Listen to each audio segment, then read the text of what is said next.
మమ్మల్ని చూస్తున్న మా ప్రేక్షకులందరికీ మా హృదయపూర్వక నమస్కారం.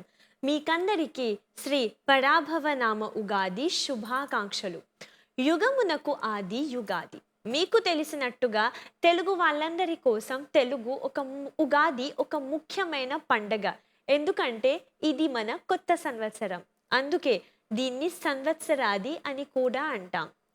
ఉగాది రోజే బ్రహ్మదేవుడు ఈ లోకాన్ని సృష్టించారు. అందుకే ప్రతి సంవత్సరం చైత్రమాసం శుక్లపక్షం పాడ్యమి నాడు మనం ఉగాది పండగను జరుపుకుంటాం.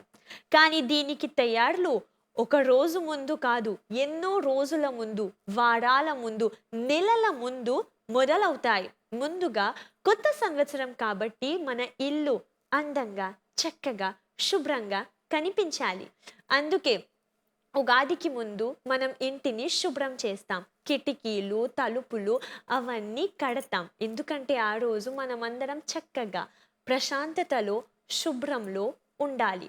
అంతేకాకుండా మీకు తెలిసినట్టుగా మారిషస్ దేశంలో ఎన్నో సంస్థలు, ఎన్నో సంఘాలు మన తెలుగు భాష, సంస్కృతి, సంప్రదాయాలను నిలబెట్టడానికి, రక్షించడానికి, ప్రచారం చేయడానికి ఎన్నో విధాలుగా కృషి చేస్తారు. ప్రతి సంవత్సరం ఉగాది రోజు జాతీయ కార్యక్రమాలు జరుగుతాయి. అలాగే మన రీజనల్ కమిటీస్ కూడా ఎన్నో సాంస్కృతిక కార్యకలాపాలు ఏర్పాటు చేస్తూనే ఉంటారు.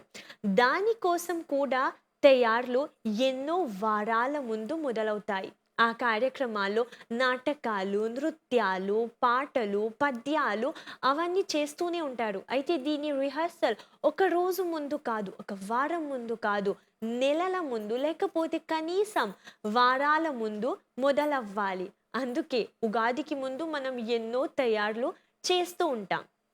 ఆ తర్వాత ఉగాది రోజు మనం పెందలకడని లేచి వీలైనంత వరకు బ్రహ్మ ముహూర్తంలో లేచి మంగళ స్నానం చేయాలి. మంగళ స్నానం ఎందుకు చేయాలి? ప్రతిరోజు మనం స్నానం చేస్తూనే ఉంటాం కదా. కానీ అప్పుడప్పుడు మన శరీరంపై లేకపోతే మన మనస్సులో, మన ఆలోచనల్లో కొన్ని అపవిత్రత ఉంటుంది. ఆ అపవిత్రతను తొలగించడానికి మనం మంగళ స్నానం చేస్తాం. తరువాత కొత్త సంవత్సరం కాబట్టి అందమైన లేకపోతే కొత్త బట్టలు వేసుకోవాలి కదా. అందుకే మనం కొత్త బట్టలు వేసుకుని అప్పుడు దేవుణ్ణి పూజించాలి. ఎందుకంటే ఈ కొత్త సంవత్సరాన్ని చూసే అవకాశం మనకు కలిగింది. కాబట్టి ఈ కొత్త సంవత్సరం రోజు మనం ఆ దేవుడికి కృతజ్ఞత అని చెప్పాలి. ఆ తర్వాత ఉగాది రోజు ద్వారాలకు తోరణాలు కడతాం. తోరణాలు ఎందుకు కడతాం? ఇల్లు కదా, అందంగా, శుభ్రంగా కనిపించాలి. కానీ ఆ తోరణాలు కడుతున్నప్పుడు మన ఇంట్లో ఆస్తి, సమృద్ధి, సంతోషం, ఐశ్వర్యం, మంచి ఆరోగ్యం, ఇన్ని మంచి శకునాలు మన ఇంట్లో ప్రవేశించాలని మనం మనస్ఫూర్తిగా కోరుకుంటాం. అందుకే ఉగాది రోజు తోరణాలు కడతాం. అంతేకాకుండా ఇంటి ముందు రంగురంగుల అందమైన ముగ్గులు వేసుకుంటాం. ముగ్గులు చాలా అందంగా ఉంటాయి, రంగులుగా ఉంటాయి. ఇంట్లో చాలా మంది ఉన్నప్పుడు ముగ్గులు వేస్తుంటే ఒకటే నవ్వులు, మాటలు, ఆటలు ఆడుతూ, పాటలు పాడుతూ, నృత్యాలు చేస్తూ మనం ముగ్గులు వేస్తాం.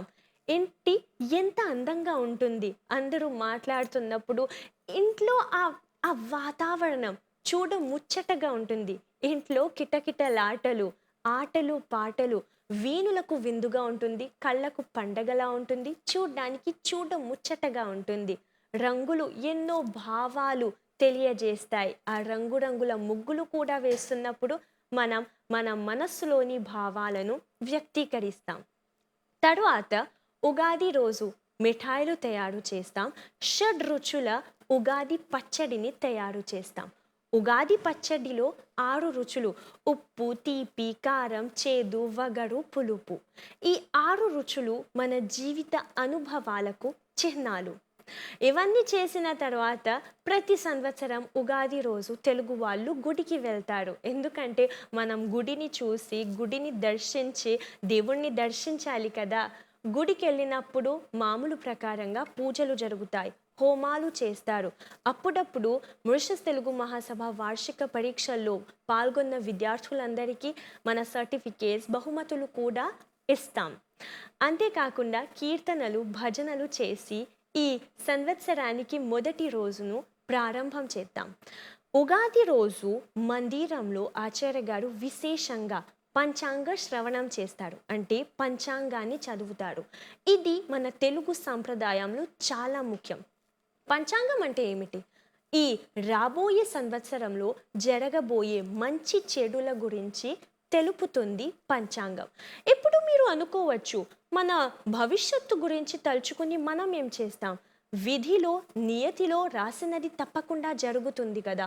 అసలు విధిని మనం మార్చుకోలేం, కానీ కనీసం ఆ మంచి చెడుల గురించి మనం తెలుసుకుంటే మనం ముందు జాగ్రత్తలు తీసుకోవచ్చు. ఇది పంచాంగం యొక్క ఉద్దేశం. అందుకే ఆ రోజు పంచాంగ శ్రవణం చేస్తే మనకు మంచి పుణ్యం, మంచి ఫలం దొరుకుతుందని మన పెద్దవాళ్ళు, మన ఆచార్య వాళ్ళు నమ్ముతారు. పంచాంగ శ్రవణం తర్వాత అందరూ ఉగాది పచ్చడి తీసుకుని ఒకరినొకరికి ఉగాది శుభాకాంక్షలు అని చెప్తారు. గుడికి వెళ్ళినప్పుడు, లేకపోతే ఇంట్లో ఉన్నప్పుడు మనం మన బంధువులందరినీ, మిత్రులందరినీ కలుసుకుంటాం. మనలో ఏమైనా తగాడాలు, చిన్న చిన్న అపార్థాలు ఉంటే ఆ రోజు అన్నిటినీ పక్కన పెట్టి మంచి మనస్సుతో, ఒక చిరు నవ్వుతో అందరికీ ఉగాది శుభాకాంక్షలు చెప్తూ మన మధ్య ఉన్న ఆ భేదాలను తొలగించే అవకాశం మనకు కలుగుతుంది. తెలుగు వాళ్ళ మధ్య సోదర భావం, స్నేహం, ఆప్యాయత, మంచి సంబంధం ఇవన్నీ పెంపొందించుకునే అవకాశం మనకు ఉగాది రోజే దొరుకుతుంది. తర్వాత ఇంతకుముందు నేను చెప్పినట్టుగా ఆ రోజు మారిషస్ దేశంలో పెద్ద ఎత్తున జాతీయ స్థాయిలో సాంస్కృతిక కార్యక్రమం జరుగుతుంది. ఆ కార్యక్రమంలో మన తెలుగు సంస్కృతిలో ఉన్న ఆ శాస్త్రీయ భాగాలను, అంటే కూచిపూడి నృత్యం, శాస్త్రీయ కర్ణాటక సంగీతాలు, అందమైన పాటలు, చక్కనైన నృత్యాలు, నాట్యాలు అవన్నీ చూసే అవకాశం మనకు కలుగుతుంది. ఈ కార్యక్రమాల ద్వారా మన దేశంలో పిల్లలలో ఉన్న ఆ ప్రతిభ, ఆ యోగ్యత, ఆ టాలెంట్ అన్నీ బయటకు వస్తాయి. అయితే ఈ కార్యక్రమాలు వాళ్ళ నైపుణ్యాలను, వాళ్ళ యోగ్యతలను, వాళ్ళ టాలెంట్ను ప్రదర్శించడానికి ఒక మార్గం. అందుకే ఆ రోజు అందరూ, చిన్నలు, పెద్దలు, ఆ బాలగోపాలం అందరూ మన జాతీయ కార్యక్రమానికి వచ్చి మనస్ఫూర్తిగా హాయిగా పాల్గొంటారు. కార్యక్రమం అయిన తర్వాత మిఠాయిలు తీసుకుని అందరూ హాయిగా ఒకరినొకరికి ఉగాది శుభాకాంక్షలు చెప్తారు. అందరూ అందరినీ కలుసుకుంటారు.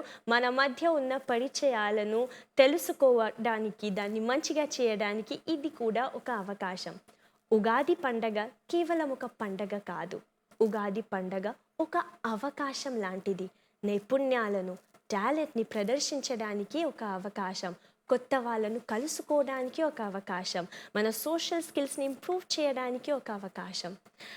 ఇప్పుడు వస్తున్నది పరాభవ నామ ఉగాది. పేరులో అపజయం ఉంది, కానీ మనం నిరాశ చెందకూడదు.